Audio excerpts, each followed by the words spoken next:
Salut les pâtissiers, on va faire aujourd'hui une recette que vous me demandez depuis tellement longtemps, j'ai honte de ne pas l'avoir fait avant, mais j'ai profité du confinement pour faire cette recette qui est un petit peu longue, c'est les pains au chocolat.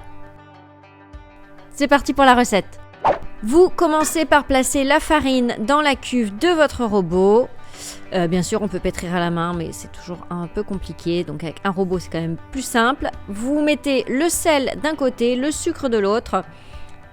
Vous creusez un puits et vous émiettez la levure au centre.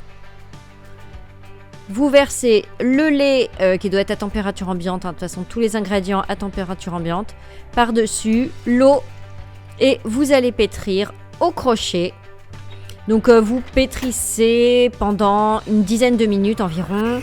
Il faut que la pâte se décolle vraiment toute seule des parois de votre robot. Ensuite, vous couvrez avec du film alimentaire et vous allez laisser pousser pendant environ 1 heure. Il faut que la pâte double de volume. S'il ne fait pas assez chaud chez vous, n'hésitez pas à la mettre près d'un chauffage. Vous versez ensuite cette pâte qui est en fait notre détrempe sur un plan de travail fariné et vous allez la dégazer donc en appuyant dessus avec vos poings. Vous l'étalez légèrement pour former un rectangle. Vous l'enveloppez dans du film alimentaire et vous allez la placer au réfrigérateur pendant 2 heures. Alors moi j'ai utilisé de la levure fraîche, on peut aussi utiliser de la levure sèche de boulanger. À ce moment-là, il faudra en mettre la moitié de ce que j'ai mis dans la recette. Donc en attendant, on va préparer le beurre. Donc je vous conseille d'utiliser vraiment un bon beurre AOP Charente-Poitou, c'est le top. Même si vous trouvez du 84% de matière grasse, ce sera vraiment encore mieux, mais c'est pas évident à trouver en magasin. Donc ce beurre, vous allez donc taper dessus avec un rouleau à pâtisserie pour bien l'assouplir. Et puis vous allez l'étaler environ sur 1 cm d'épaisseur en un carré de 20 x 20 cm. Donc au bout de 2 heures, vous récupérez votre détrempe et vous allez l'étaler sur un rectangle de 40 x 20 cm. Vous placez le beurre dessus et vous allez coincer votre beurre à l'intérieur comme pour une pâte feuilletée en fait. Donc là ce qu'on fait c'est une pâte feuilletée levée. Donc vous enfermez bien votre beurre et on va étaler donc notre pâte. Donc pour ça vous appuyez sur le haut et le bas avec le rouleau à pâtisserie et puis ensuite vous donnez des petits coups sur le milieu, vous voyez ça va faire s'étaler la pâte et ensuite vous allez rouler comme pour une pâte classique. Donc vous l'étalez sur 1 cm d'épaisseur environ, donc vous allez obtenir un grand rectangle et on va faire un premier tour double. Donc pour ça vous rabattez le haut et le bas sur le centre et puis vous rabattez une deuxième fois. Voilà, le haut sur le bas et on a un tour double.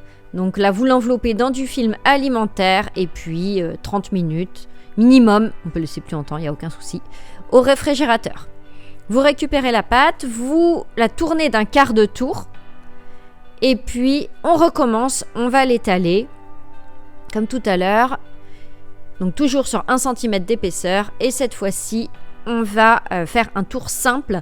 Donc on rabat le premier tiers, puis le tiers du bas par-dessus, pour avoir 3 couches. Tout à l'heure, on en avait 4. Et on replace une demi-heure au réfrigérateur.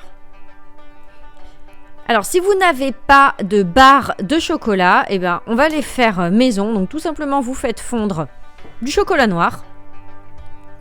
Ou d'ailleurs, vous pouvez prendre du chocolat au lait si vous voulez. Mais en général, on met du chocolat noir dans les pains au chocolat. Et vous allez le verser, alors moi j'ai mis sur du papier guitare, je vous mets toutes les références du matériel en barre d'infos et tous les ingrédients aussi. Si vous n'avez pas de papier guitare, ce que vous pouvez faire c'est tendre du film alimentaire sur une plaque, planche à découper.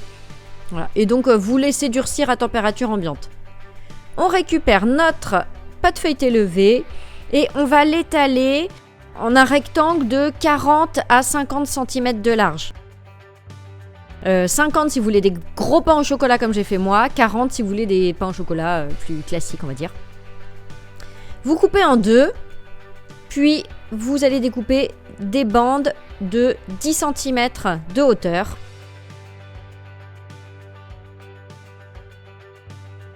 Avec un couteau dont vous aurez passé la lame sous l'eau chaude, vous allez découper votre chocolat qui a dû durcir. Et vous allez découper en fait des barres de chocolat. Voilà, système D. Ça marche très bien. Donc vous placez une première barre à environ 4 cm du bord. Vous repliez la pâte sur elle-même. Là, vous disposez une seconde barre. Et alors, on replie. Hop, là, on peut s'arrêter là si on veut des pains au chocolat normaux. Et un tour de plus pour les big pains au chocolat.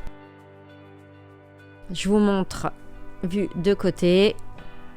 Voilà, donc une première barre, une deuxième sur le dessus. Et on enroule. Là, hop, on peut s'arrêter ici. Ou bien un tour de plus. Si on est super gourmand. Là, donc vous placez... vous allez avoir, suivant la taille de vos pains au chocolat, entre 12 et 18 pains. Max 18. Non, entre 12 et 16 plutôt. Et là, vous allez les placer dans une étuve. Donc en fait, ce que j'ai fait, j'ai mis de l'eau bouillante dans mon four que j'ai fermé. Par contre, il faut surveiller régulièrement qu'on ne dépasse pas les 29 degrés. Donc les pains au chocolat vont bien gonfler. Après, vous allez les badigeonner de lait ou d'œuf. En ce moment, c'est compliqué. Moi, j'ai plus d'œufs à la maison. Donc j'ai fait avec du lait. C'est un peu moins doré qu'avec un œuf. Mais bon, voilà. Sinon, vous battez un œuf entier et vous mettez sur le dessus. Vous enfournez. Et voilà, on a des bons pains au chocolat. Vraiment super croustillants. C'est un délice.